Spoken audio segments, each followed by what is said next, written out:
Hello friends, स्वागत है आप सभी का जमाल उम्मत जी के IQ में।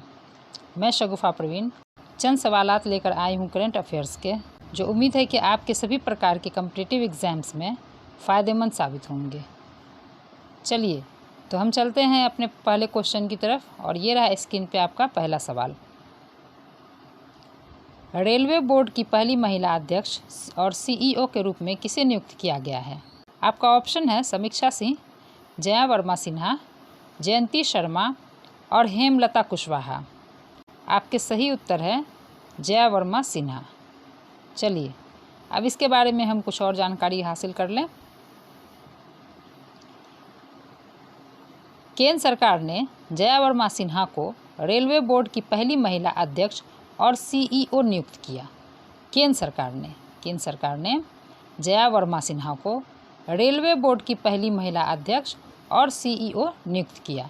वह इस पद पर अनिल कुमार लोहटिया के स्थान पर लेंगी, यानी इनसे पहले रेलवे बोर्ड की अध्यक्ष और CEO अनिल कुमार लाहौटी थे, जिनका स्थान अब जया वर्मा सिन्हा लेंगी।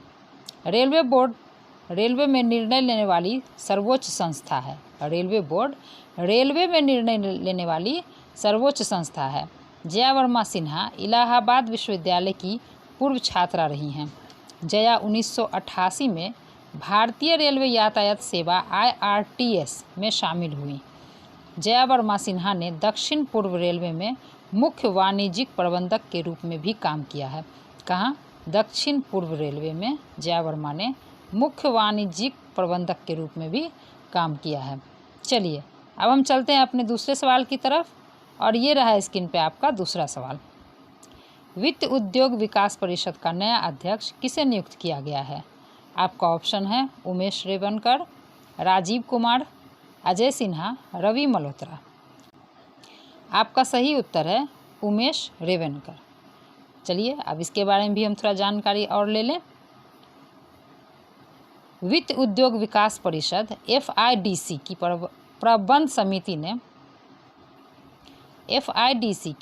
प्रबंध समिति ने उमेश रेवनकर को FIDC का नया अध्यक्ष नियुक्त किया है।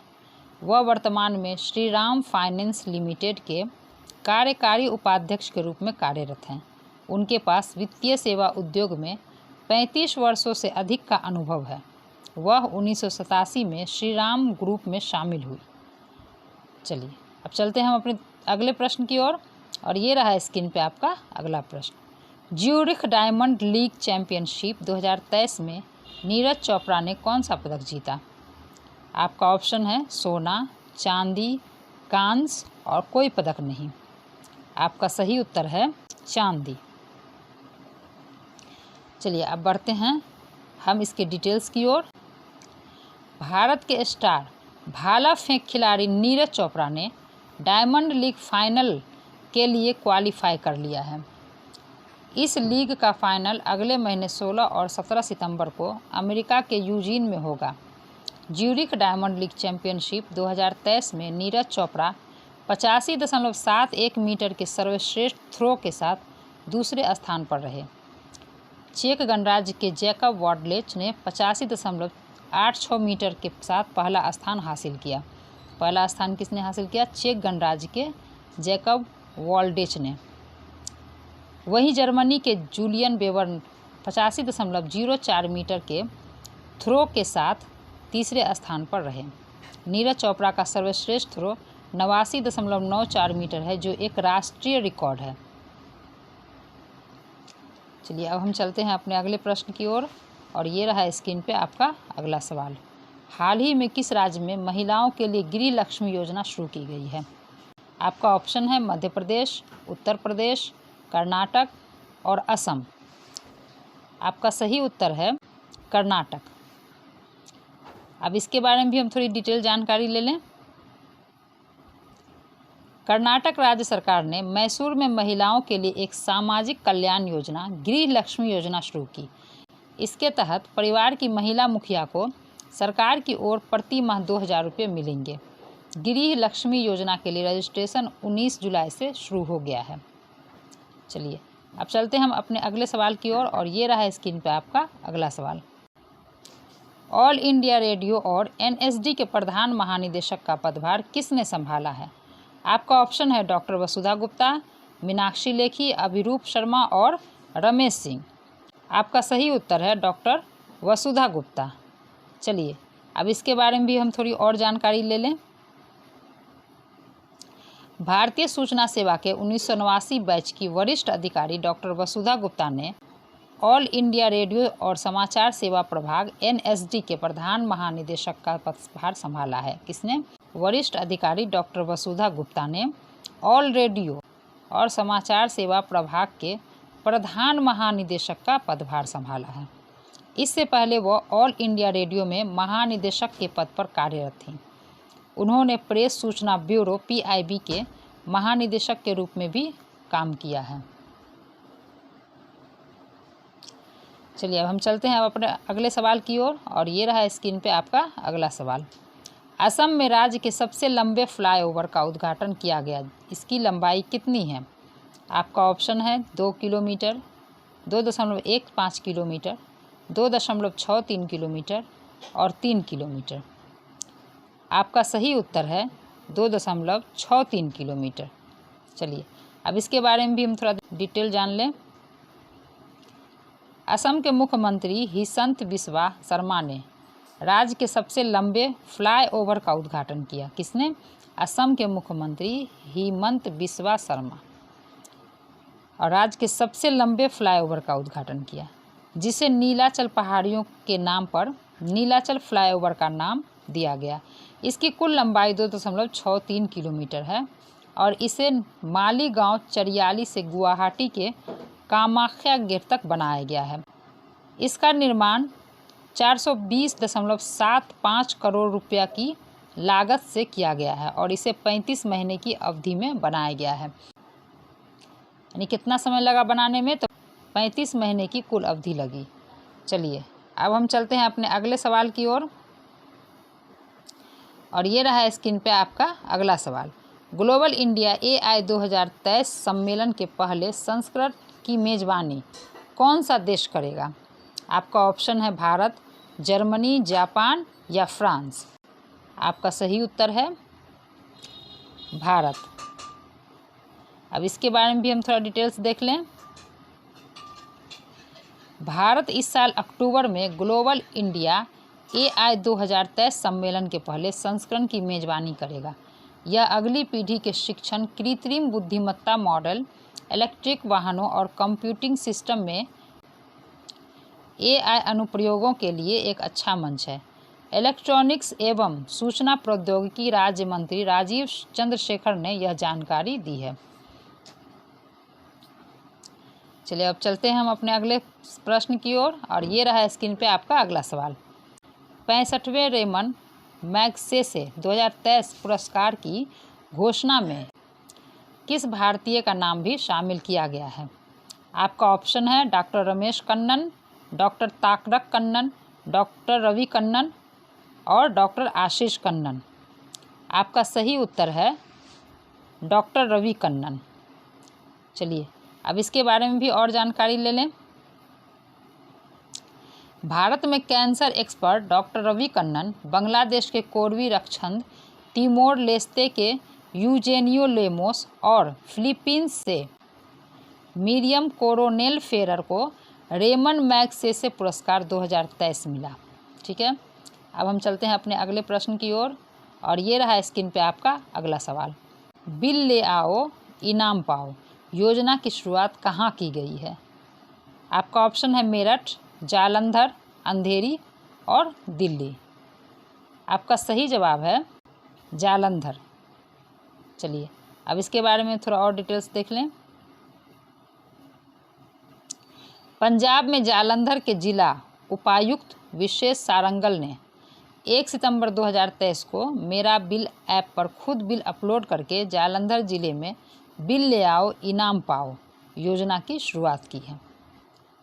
चलिए अब और आगे हम बढ़ते हैं। अब ये रहा स्क्रीन पे आपका अगला सवाल। किस बॉलीवुड अभिनेता को FTTI का अध्यक्ष नियुक्त किया गया है? आपका ऑप्शन है आमिर खान, शाहरुख खान, सलमान खान या श्री रंगनाथन माधवन। आपका सही उत्तर है श्री रंगनाथन माधवन। चलिए अब हम बढ़ते हैं इसके डिटेल्स की ओर। बॉलीवुड अभिनेता श्री रंगनाथन माधवन को भारतीय फिल्म एवं टेलीविज़न संस्थान FTTI का अध्यक्ष नियुक्त किया गया है। चलिए अब हम बढ़ते हैं अपने अगले सवाल की ओर। ये रहा स्क्रीन पे आपका अगला सवाल।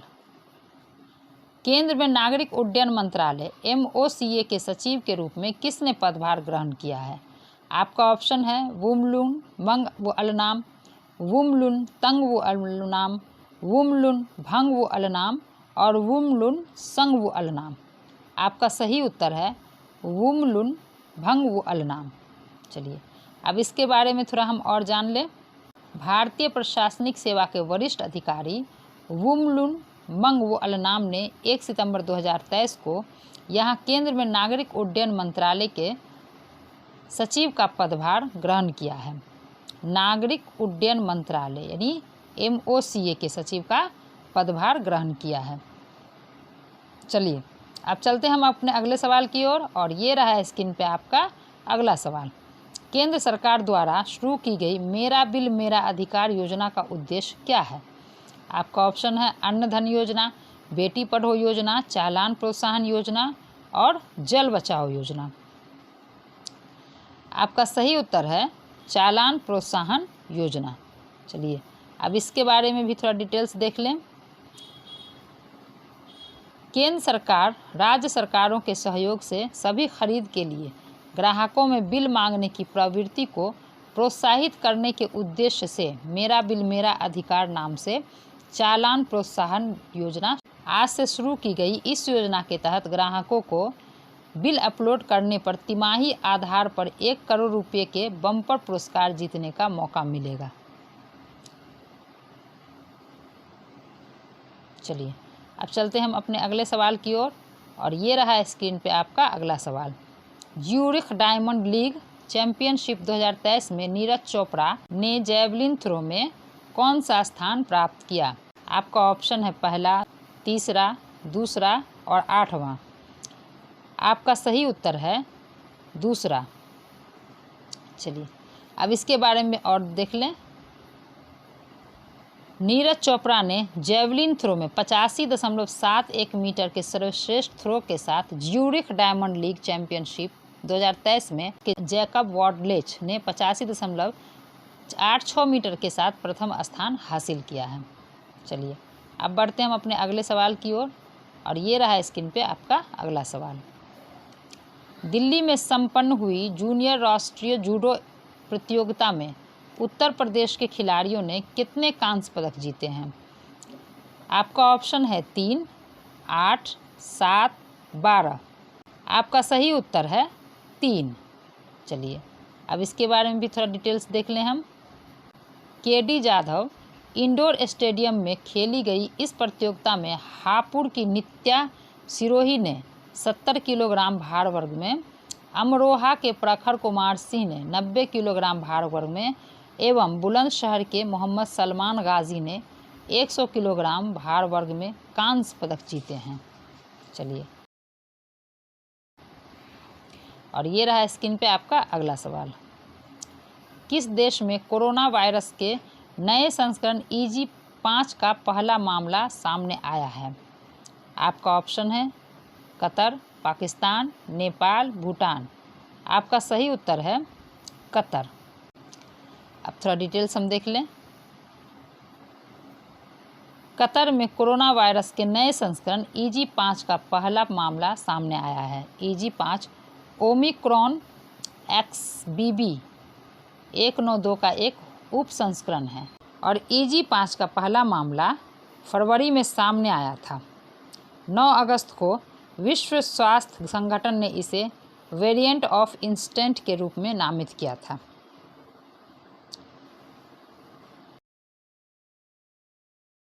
इसी के साथ हमारा ये सेशन समाप्त हुआ। आप लोगों से उम्मीद है कि आप लोगों को ये पसंद आया होगा और अगर ऐसा हुआ है तो प्लीज़ हमारे चैनल को सब्सक्राइब करें, लाइक करें, कमेंट करें और जितना ज़्यादा हो सके शेयर करें। Thank you.